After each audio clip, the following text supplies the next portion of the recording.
ಎಲ್ಲರಿಗೂ ನಮಸ್ಕಾರ. ಶ್ವೇತಕ್ಕ ಒಂದು ಸಕಾರಾತ್ಮಕ ಚೇತನ, ತಾನೇ ಬೆಳೆದು ಬಲಶಾಲಿಯಾದ ವಿಕಸಿತ ಕುಸುಮ. ಆಕೆ ಇಟ್ಟ ಪ್ರತಿಯೊಂದು ಹೆಜ್ಜೆಯಲ್ಲೂ ಭರವಸೆ, ಪ್ರೀತಿ, ಧೈರ್ಯ ಮತ್ತು ಸದುದ್ದೇಶವನ್ನು ಕಂಡಿದ್ದೇವೆ. ಆಕೆ ನೆರಳಿನಂತೆ ಹಿಂದೆ ನಡೆದವಳಲ್ಲ, ಎಲ್ಲದರ ಪರಂಪರೆಯಾಗಿ ಮುಂದೆ ನಡೆದ ಚೇತನ. ಇಂತಹ ಒಂದು ಶುದ್ಧ ಚೇತನದ ಜೀವನವನ್ನು ಅವಲೋಕಿಸೋಣ. ಬೆಂಗಳೂರು ಶ್ವೇತಕ್ಕಳ ಕರ್ಮಭೂಮಿ, ಜನ್ಮಭೂಮಿ ದೇವವೃಂದ. ಬೆಂಗಳೂರಿನಿಂದ 250 ಕಿಲೋಮೀಟರ್ ದೂರ ಮೂಡಿಗೆರೆ ತಾಲೂಕು, ಚಿಕ್ಕಮಗಳೂರು ಜಿಲ್ಲೆಯಲ್ಲಿ ಬರುವುದೇ ದೇವವೃಂದ. ಸಕಲೇಶಪುರದಿಂದ ಸಾಗುವ ದಾರಿ ಹಚ್ಚ ಹಸಿರಿನಿಂದ ಕೂಡಿದ್ದು ಕಣ್ಣಿಗೆ ಅಮೃತವನ್ನು ಉಣಿಸುತ್ತದೆ. ದೇವವೃಂದ ರಮ್ಯ ಮನೋಹರವಾದ ಪ್ರಕೃತಿಯ ಸೌಂದರ್ಯದಿಂದ ಶೋಭಿಸುವ ಪುಟ್ಟ ಹಳ್ಳಿ. ಇಲ್ಲಿನ ಪ್ರಕೃತಿ ಸೌಂದರ್ಯಕ್ಕೆ ದೇವತೆಗಳೂ ಸಮೂಹವಾಗಿ ಬಂದು ತಂಗಿದ್ದರಿಂದ ದೇವವೃಂದ ಎಂದು ಹೆಸರು.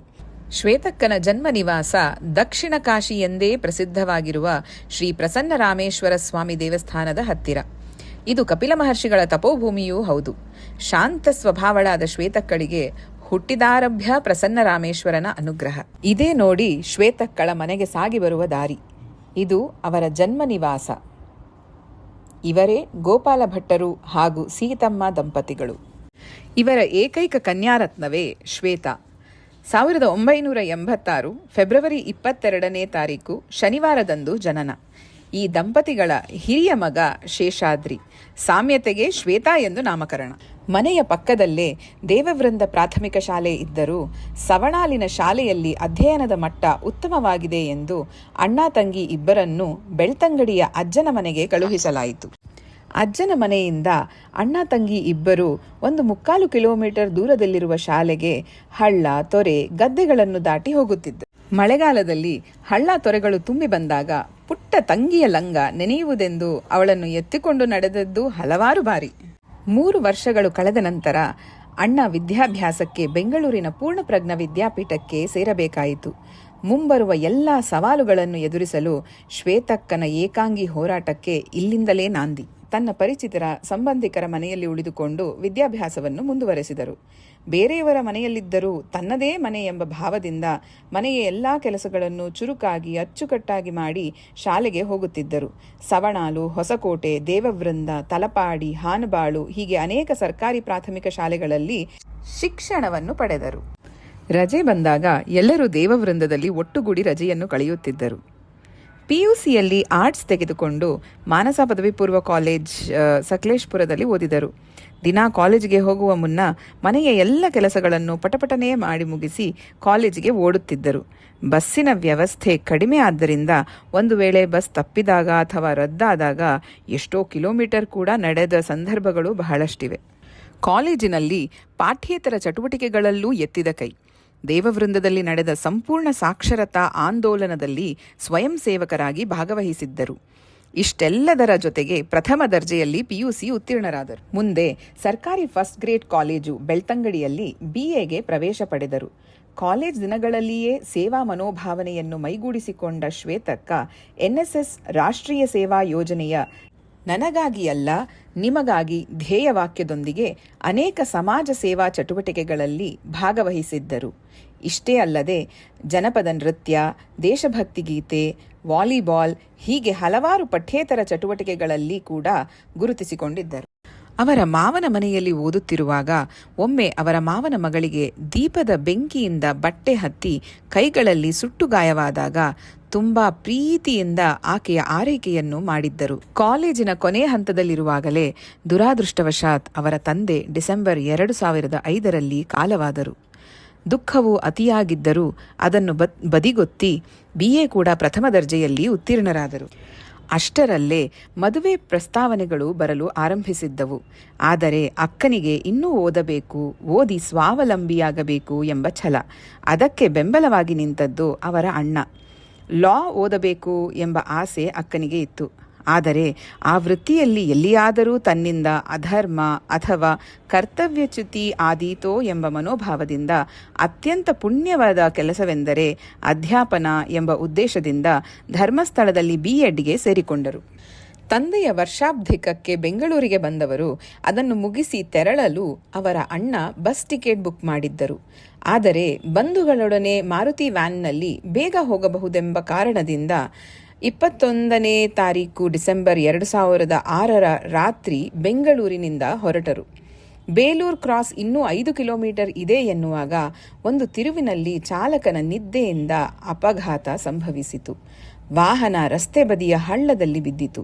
ಮಧ್ಯರಾತ್ರಿಯ ಸಮಯವಾದ್ದರಿಂದ ರಸ್ತೆ ಮೇಲೆ ವಾಹನಗಳು ಕಡಿಮೆ ಇದ್ದವು.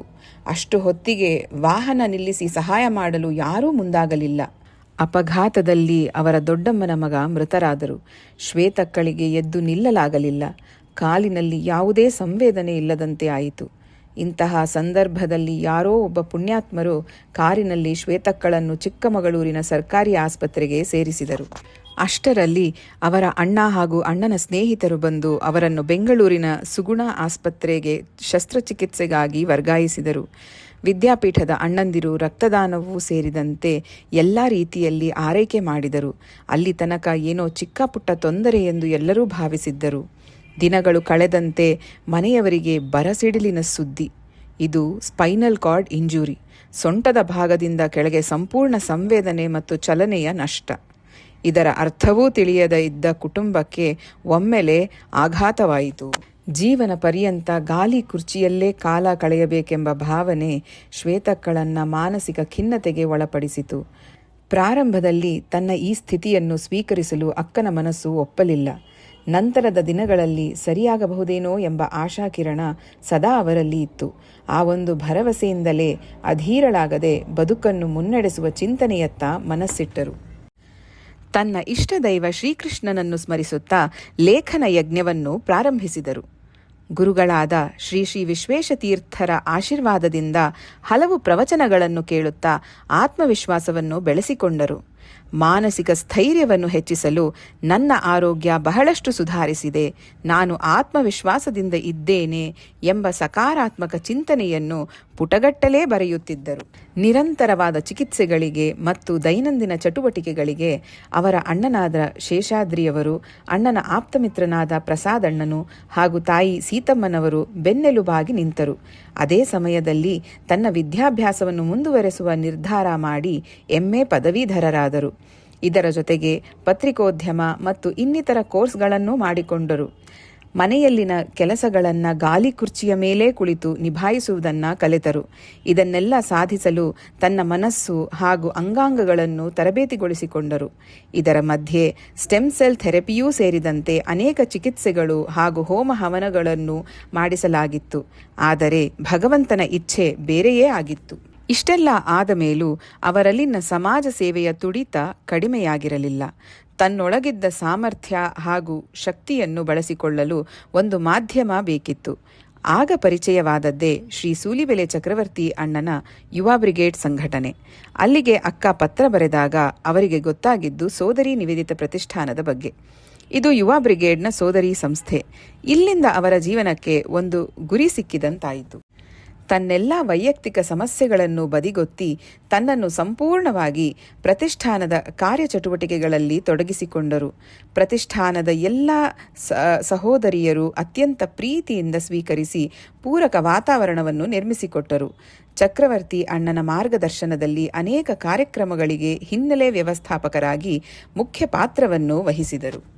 ಇವರ ಕಾರ್ಯ ಚತುರತೆಯನ್ನು ಪರಿಗಣಿಸಿ ಪ್ರತಿಷ್ಠಾನದ ರಾಜ್ಯ ಸಂಚಾಲಕಿ ಸ್ಥಾನವನ್ನು ನೀಡಲಾಯಿತು. ಇದರಿಂದಾಗಿ ಅವರ ನಾಯಕತ್ವದ ಸಾಮರ್ಥ್ಯ ಪ್ರಕಟವಾಯಿತು. ಎಲ್ಲರೊಡನೆ ಸಾಮರಸ್ಯ ಭಾವದಿಂದ ಸೋದರಿಯರನ್ನು ಒಗ್ಗೂಡಿಸಿ ಅವರಲ್ಲಿ ಸಂಘಟನಾ ಶಕ್ತಿಯನ್ನು ತುಂಬಿದರು. ಹೀಗೆ ಸೋದರಿ ನಿವೇದಿತ ಪ್ರತಿಷ್ಠಾನದ ಕಾರ್ಯಗಳನ್ನು ಮಾಡುತ್ತಾ ಅಲ್ಲಿನ ಕಾರ್ಯಕರ್ತೆಯರೊಡನೆ ಸ್ವಂತ ಅಕ್ಕ ತಂಗಿಯರ ತರಹ ಬಾಂಧವ್ಯ ಬೆಳೆಯಿತು. ಸಹೋದರಿಯರ ಸಹಕಾರದಿಂದ ಪ್ರತಿಷ್ಠಾನವನ್ನು ಮುನ್ನಡೆಸುವಲ್ಲಿ ಶ್ವೇತಕ್ಕನ ಪಾತ್ರ ಪ್ರಮುಖವಾಯಿತು.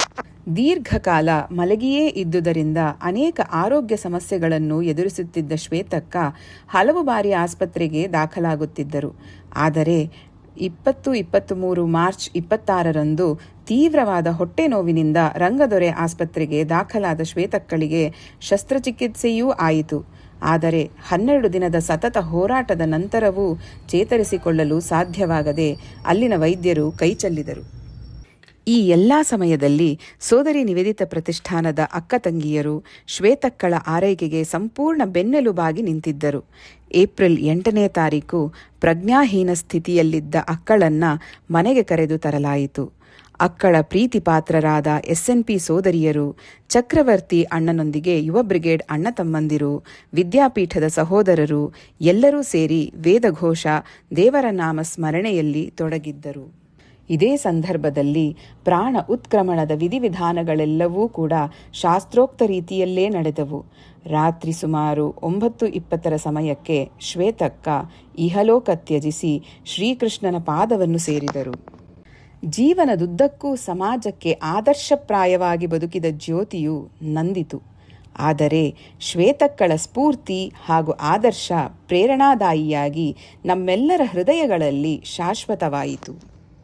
ನನ್ನ ತಂಗಿ ಅಲ್ಲಿನ ಸುಪ್ತವಾದ ಶಕ್ತಿಯನ್ನು ಉದ್ಬೋಧಿಸಲು ಅವಕಾಶ ಮಾಡಿಕೊಟ್ಟ ಚಕ್ರವರ್ತಿ ಅಣ್ಣನವರಿಗೆ ಅನಂತ ಧನ್ಯವಾದಗಳು. ಹಾಗೂ ಎಲ್ಲ ರೀತಿಯಿಂದಲೂ ನನ್ನ ತಂಗಿಯೊಂದಿಗೆ ಪ್ರೀತಿ ವಿಶ್ವಾಸದಿಂದ ಸಹಕರಿಸಿದ SMP ಸೋದರಿಯರಿಗೆ ನನ್ನ ಕೃತಜ್ಞತೆಗಳು.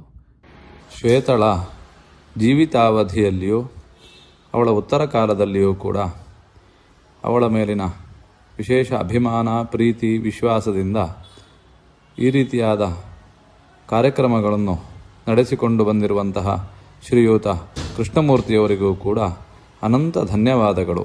ನಮಸ್ಕಾರ.